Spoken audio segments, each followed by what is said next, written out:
Boop. Pulls out. Hey everybody, we are back with another quick installment of Maintenance Monday. Today we're going to change the oil in my roommate Taryn's 2012 Kia Optima.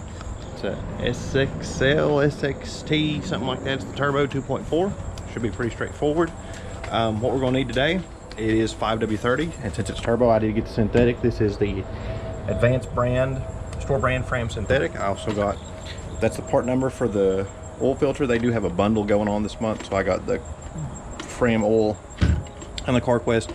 I recommend synthetic since it's turbo motor. It is 5W30. Taryn actually just got a new motor put in that car because of warranty, so she got lucky, so we're going to take care of it. I don't have the little cup thing for the oil filter, so I'm either going to try and use this claw thing or these oil filter pliers. You'll need some sockets and a ratchet. I'm not sure what size the drain plug is, but once we get into the car, we'll figure that out. I've also got some brake cleaning in case I make a mess, and paper towels, shop towels. What else you will need is, obviously, you will need ramps or a jack and jack stands and a drain pan. Please excuse the drain pan. I trained a radiator into it, so now oil and radiator makes mess. This is how we're going to get it up in the air. So let's get up in the air, see what I need to do under it, and see how long it's going to take. It shouldn't take me long. Okay, so as you can tell, we got the car up in the air. You can take this panel off if you want to, but what's really good is Kia, as you saw my Infinity. My Infinity is a little flap. Kia actually just has a hole here for the filter and a hole here for the drain plug. It is a 17 millimeter drain plug, so you can use a ratchet or a box end. I have a box end.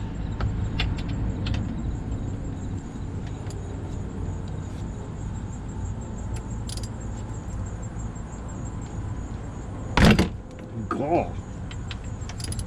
Who did your last oil change, Taryn? Probably. I can tell.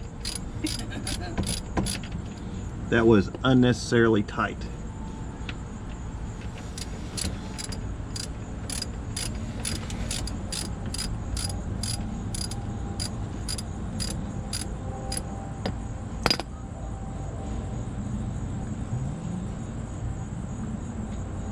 Boop. Pulls out.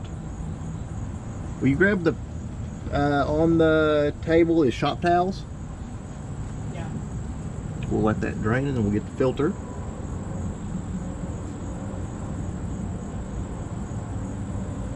I also have the oil cap off. So now to take the oil cap off, it will help them drain faster. Shop towels. Thank you. Boop.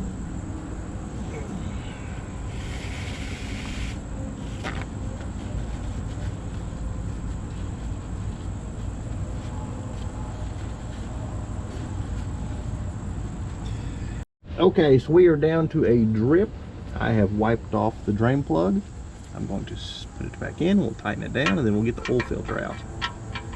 Something I did not mention earlier that you will need, you can get to this oil filter two ways. You can take the panel off. If you want to take the whole panel off, you can, and then you can use the oil filter wrench. Or if you're going to use the cup and the claw, you will need an extension like this, because that will allow you to go through this panel. If you just try and use the cup on the ratchet, you won't have enough depth. As you can see, you will need the extension to get through the plastic. Okay, so let me tighten down the drain plug, and then we will take this filter loose.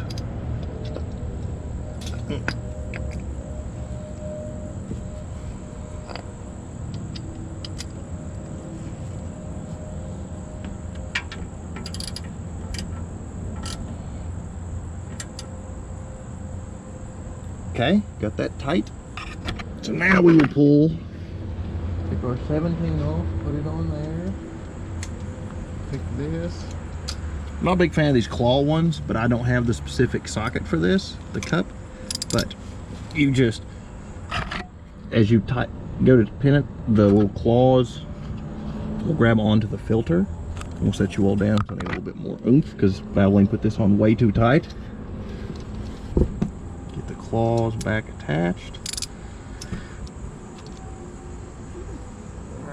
and then just if it will come loose, Oh, this is incredibly way too tight.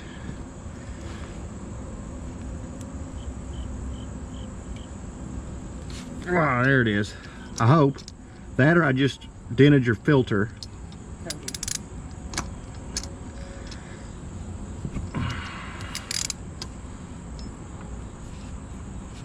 Oh, it's actually coming good. Now that it's got it loose, I can probably get it with my hand. Slide this drain pan over to catch the oil.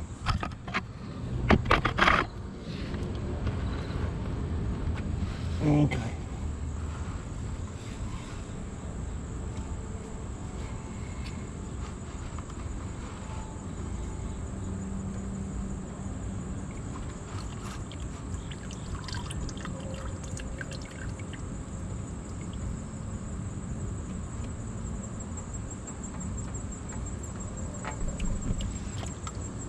Woo! Let this drain for a sec. And yes, you will get that all over you. So let that drain for a minute.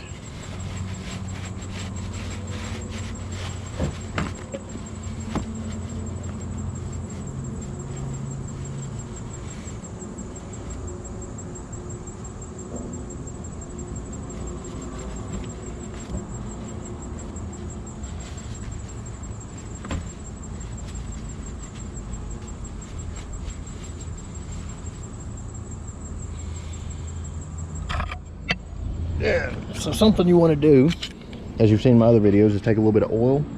I poured some down the hole, some on the rim, and took a little bit on my finger like such, rubbed it around the seal. Now this filter does go in vertical, so if you wanted to, you could half fill this. I know people do. I've never done it, it's personal choice. Once that filter gets done draining, stick this guy on, get tight, put the oil in, and we'll be done. It's done down to just like a slight little drip. So take your filter back in the hole, make sure you're not cross threading, hand tight plus a quarter turn. What I recommend is take a shop towel or a rag. It'll help you get a better grip on it because it is oily. Hand tight plus quarter turn.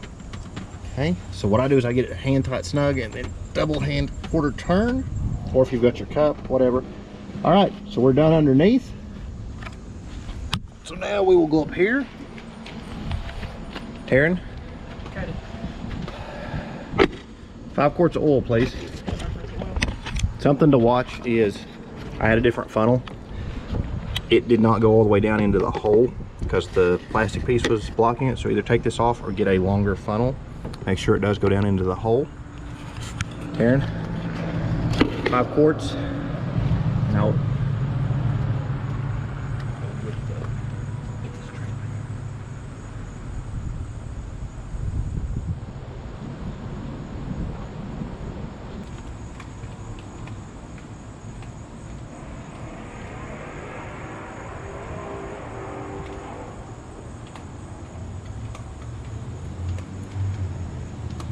if you have a big enough funnel, you can just set the jug up there, let it drain for a sec, the way you get it all out. What's good is that jug, this car takes 5 quarts, that jug will hold that oil. So then you just take that back, get rid of your old oil and put that in your recycling. Ah! And then sometimes it falls over. But that's all there was to doing the oil change on this Kia. Super simple. The hardest part was getting the filter out. If you've got the right little cup for it, it would be a lot easier than that little claw thing I had. Like I said, if this was my personal car, I'd own one of those, or if this was something I was going to do for a living, it's just something I do for fun. We didn't end up using the brake parts cleaner because I didn't really have a whole lot of mess there. But now we'll put that oil in that jug and we'll be done. So stay tuned. Make sure you hit that like button and that subscribe button over there because it helps us a lot. Ah! And then sometimes it falls over.